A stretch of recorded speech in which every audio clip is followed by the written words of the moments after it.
So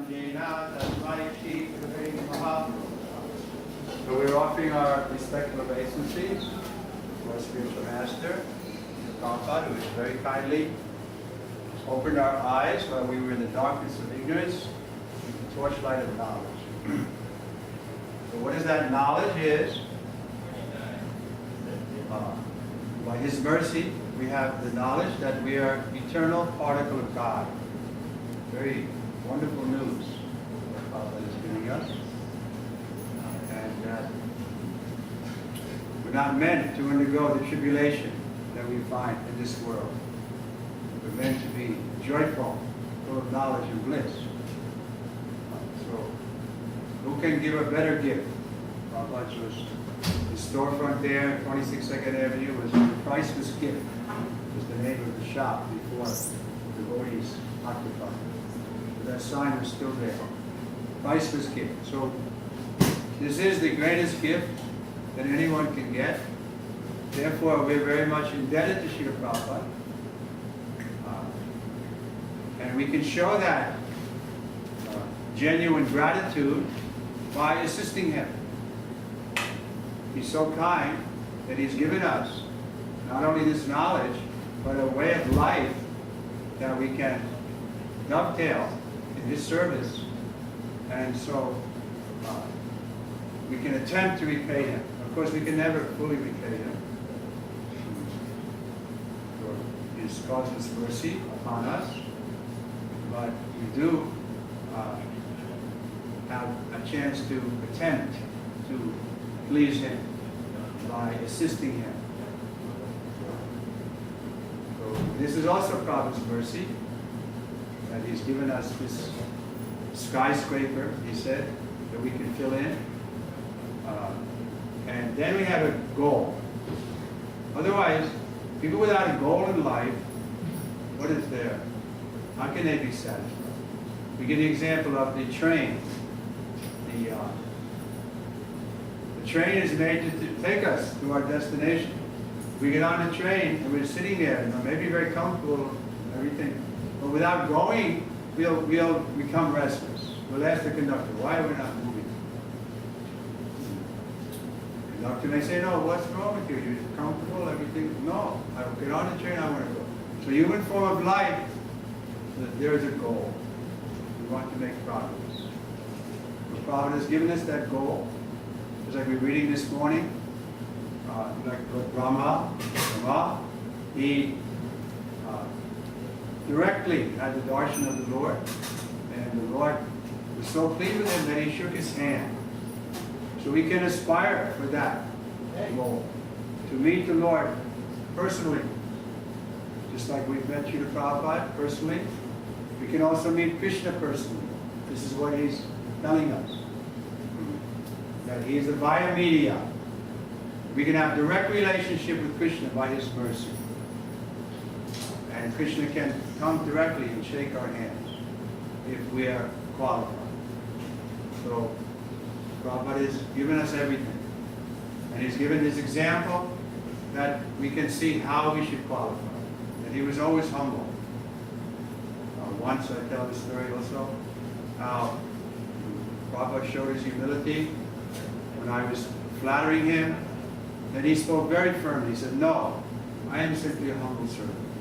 And that voice from him was one of real humility.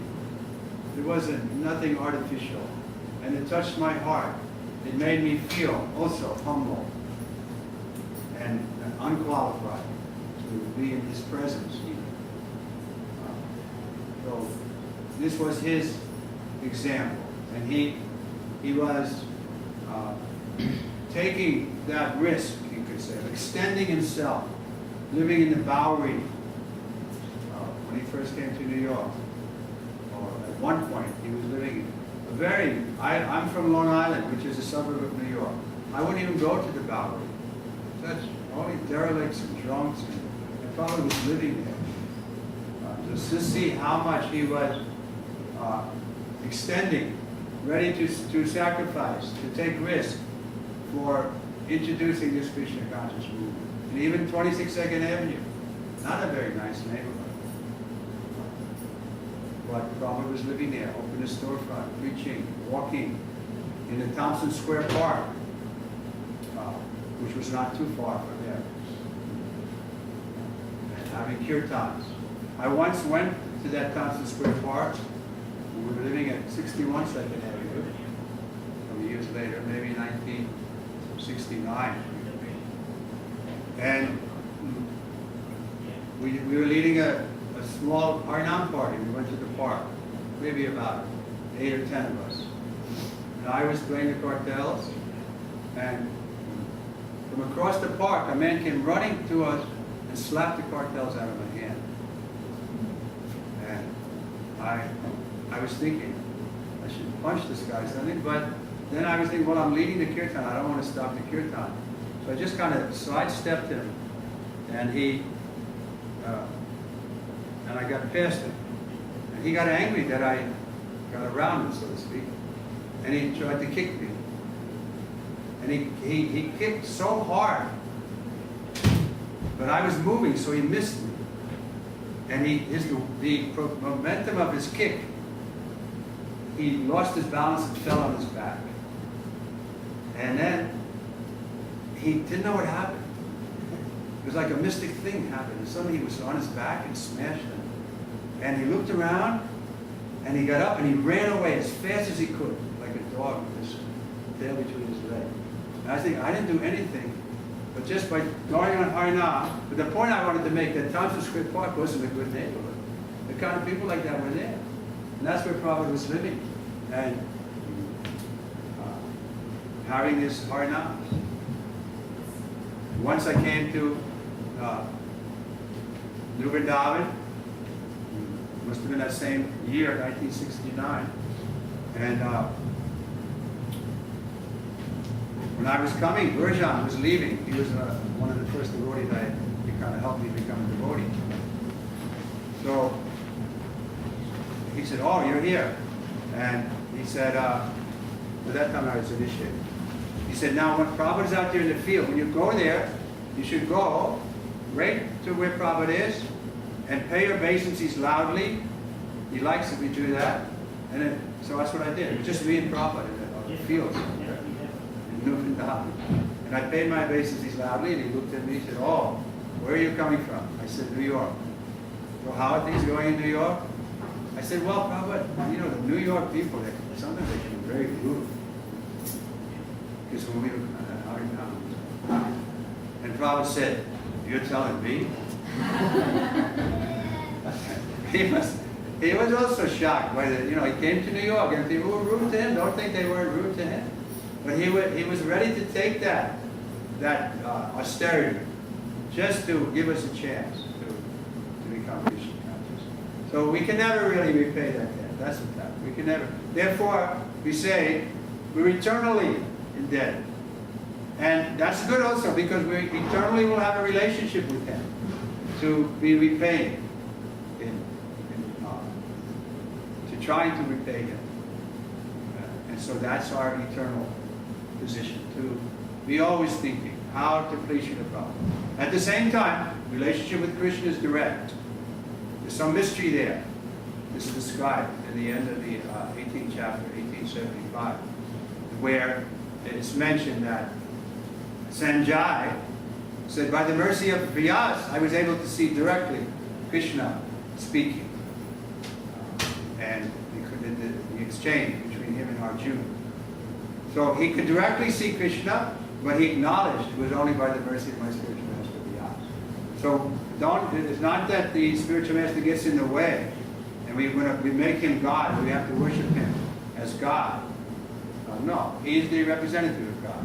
Actually, in New Vrindavan again, the devotees were starting to preach in 1970 that Prabhupada was God. So I was there, and I was thinking, what do you mean? Why do they say Prabhupada is God? There were 4 sannyasis. They were giving class. Everybody was sitting down. And they had their dundas, and they were striding back and forth. And that's how they gave class. So when I objected, I said, what about that blue boy? Because they're saying Prabhupada is not blue. So they said, How do you know about him? I said, by Prabhupada. See? Then the next question. I was dismissed because. So, but I never accepted it. I never accepted that Prabhupada was God. God, he said. So not that on he. So later on,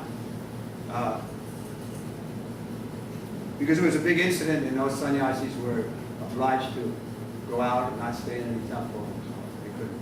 They had to rectify because they were preaching this by God. So after some time, I forget where it was, but maybe a year later or something, I was with Prabhupada and it came up about that, the sannyasis. Because it was a big, like a tsunami in this that they were the leading, some of the leading sannyasis were preaching Prabhupada as God. You can imagine the effects that must have happened. Some people were into it. I remember after that, so Shan Shunga said to me, wow, you know, it'll be big on Sankirtan when preached that Prabhupada is God. I looked at it. But that, you know, devotees were affected. So anyway, I said to Prabhupada, they were preaching you were God, but I didn't accept that. And well, I asked him, what about that little blue boy? He said, I was little. He said, little. In other words, Krishna's not little. But for some reason I said, what about that little blue boy? Anyway, the point is that Prabhupada saved us all, and he continued to save us, but we have to remain under his shelter. We were discussing that this morning. If we're not faithful and loyal to him, then why should he be concerned? It's a two-way thing, disciple and grand disciple also, because Prabhupada is the Shaktivesh avatar, he is the Shiksha Guru for everyone for the next 10,000 years in this time.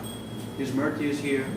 We're going to be observing his Vyasa Puja ceremony 200 years from now, 500 years from now, because this is Prabhupada's movement, this is his society. So everyone has a relationship with him, and we're duty bound to be loyal to him. Therefore, we should get to know him. Just like last night we were seeing the video, there's so many ways we can get to know Prabhupada. His books, his conversations, so many videos, lectures, through his people who knew him. Like we were hearing last night, the discussion, the devotees, how Prabhupada dealt with them. So we can come to know who is this personality, his divine grace, his divine officer. Everyone can come to know. It's our duty to come to know, because he's our founder Acharya, and he's going to be in the center. So who are we worshiping? Who is this person? We don't think he's God, that I just made that point, but he is the pure via media. See, this is the mistake the Christians made. They were so impressed with Christ, he was so pure, that they thought he must be God. So that was the same disease that these boys had, these sannyasis. They thought Prabhupada must be God, and they started preaching. So this is our mistake. We shouldn't think that Prabhupada is God. At the same time, Shakshadari, we treat him as good as God, Kintu Prabhu, because he's dear to God.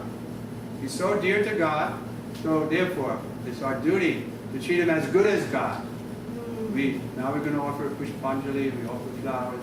Every day we offer worship. We bow down. Shakshadari, he's as good as God because of his pure, because he's purely representing God, representing. It's like electricity is coming through the copper wire. We touch the copper, we get the electricity. Copper is not electricity, but it's carrying the electricity. So the pure devotee like Srila Prabhupada, he's carrying Krishna. And we were reading that Rajan this morning. I'm just running after you, calling Krishna, Krishna. Oh, hey Vaishnava Thakur. So this is the mood that we should have. We shouldn't think, now I have Krishna, he's in my pocket. No, we're always in the mood of trying to get Krishna by, and Krishna said the best way you can get me is to please my servants. So Srila Prabhupada is the recognized servant. We all duty bound to try to please him. And it's easy to do. Internally, on our individual level, we should keep ourselves clean, follow principles, and we should also preach. Invite others to take to this process. These is called prachar and achar. Prachar is preaching, and achar is practicing. So we can, Prabhupada has given us very clear guidelines how to practice, and preaching is there. Whenever we get opportunity, we should talk to people about Krishna. So we're very much indebted to Srila Prabhupada. He's completely changed our life, and we're very happy we have opportunity to speak in his glories today. His birthday. He was born the day after Krishna. It's called Nanda. I hope so. Nanda himself. The day that Nanda Maharaj had a big festival in honor of the birth of his son Krishna, and he invited everybody to come. So Prabhupada was like the mercy, you can say, of Krishna. He was born on this day, and Nanda Maharaj is giving everyone. So Prabhupada is simply representative and also. So thank you very much. Prabhupada ki.